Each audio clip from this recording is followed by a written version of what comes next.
Tatooine's desert presents one of the harshest environments in the Star Wars galaxy. Surface temperatures reach levels that can melt human flesh, while water sources remain nearly non-existent.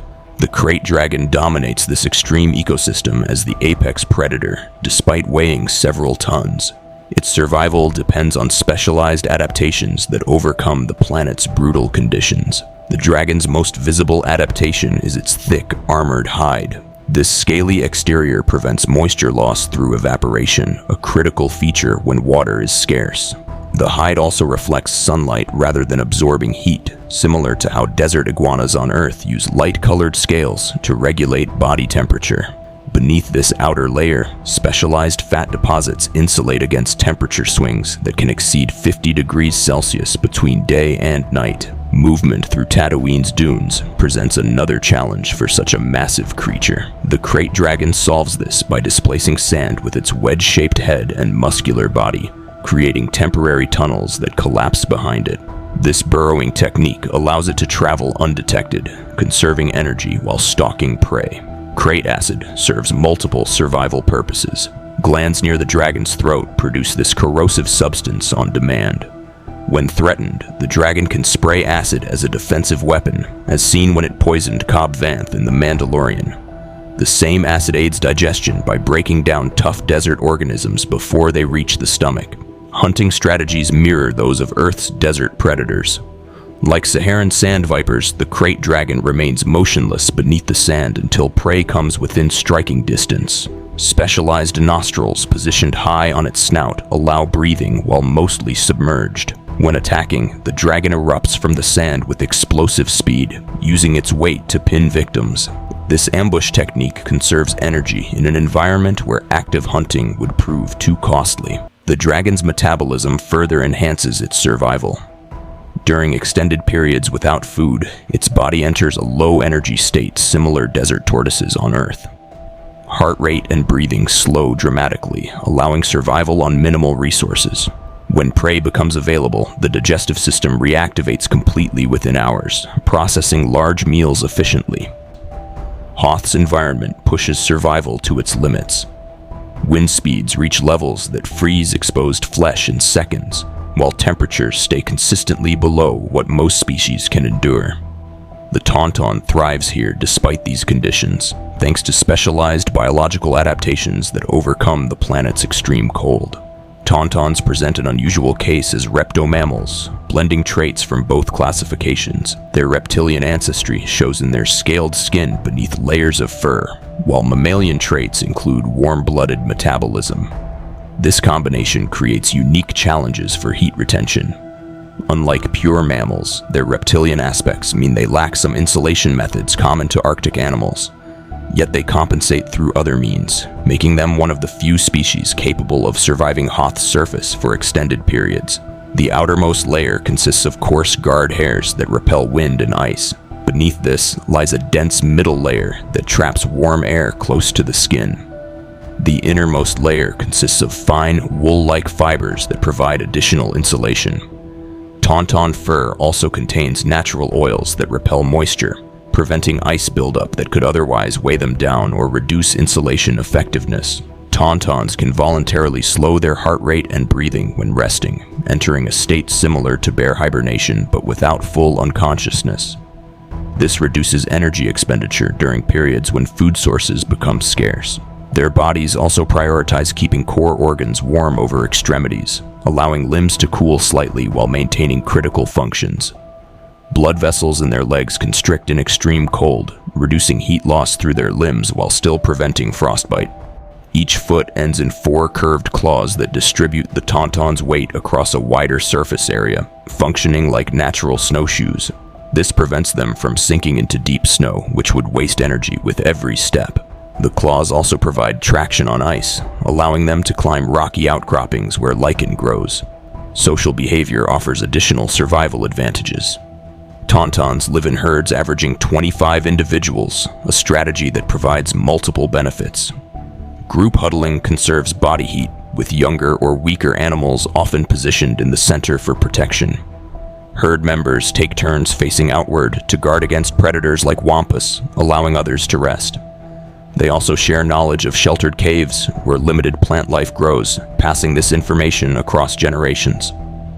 Naboo's oceans host some of the most extreme evolutionary adaptations in the Star Wars galaxy, with the Sando Aqua monster representing the pinnacle of deep-sea gigantism. At 200 meters long, this predator faces fundamental physical challenges that would crush most organisms. The square-cube law makes its existence seem impossible at first glance. As size increases, weight grows faster than structural support capacity. Yet the Sando Aqua monster overcomes this through specialized biological engineering that allows it to thrive in the planet's deepest trenches. Buoyancy control proves critical for the monster's survival. Like Earth's giant squid, it maintains oil-filled organs that counteract its dense muscle mass. These lipid-rich chambers adjust internal pressure to match the surrounding water, preventing collapse at extreme depths. Cartilage reinforcements at key stress points allow flexibility under pressure, preventing fractures during sudden movements. These adaptations mirror those found in deep-sea sharks and other large marine predators on Earth. Even its blood contains unique oxygen-binding compounds that function efficiently in high-pressure, low-oxygen environments. These adaptations allow the monster to dive deeper than nearly any other Naboo species, accessing food sources unavailable to competitors. The monster's feeding mechanics demonstrate another layer of evolutionary refinement. Its jaw structure operates on a dual hinge system that generates crushing force capable of penetrating Kolo clawfish armor. Teeth measure up to 2 meters long with serrated edges that shear through shells. Muscles surrounding the jaw can exert pressure exceeding 18,000 pounds per square inch, comparable to Earth's prehistoric megalodon. The throat expands to accommodate large prey whole, with backward-facing spines preventing escape once swallowed. Ambush tactics compensate for the monster's size-related limitations. It uses Naboo's underwater cave networks as hunting grounds and has dark, adapted eyes that detect bioluminescent signals from potential meals. The monster remains motionless for days when necessary, slowing its metabolism to conserve energy until prey ventures near, similar to Earth's deep-sea anglerfish. The evolutionary arms race with prey like the Kolo clawfish has driven these adaptations further. As clawfish developed thicker shells, the monster's jaws grew stronger. When prey began hiding in narrower crevices, the monster's body became more flexible. This constant push and pull has created a predator perfectly suited to its niche, the one that remains vulnerable to environmental changes.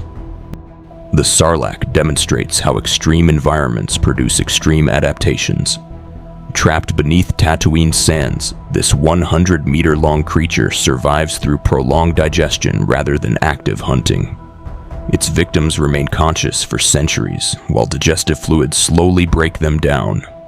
Tentacles inject toxins that preserve living tissue, allowing maximum nutrient extraction from each meal. This horrifying method proves effective where food appears rarely. The Sarlacc requires only a few captures per millennium to sustain itself. Yet this specialization creates vulnerability.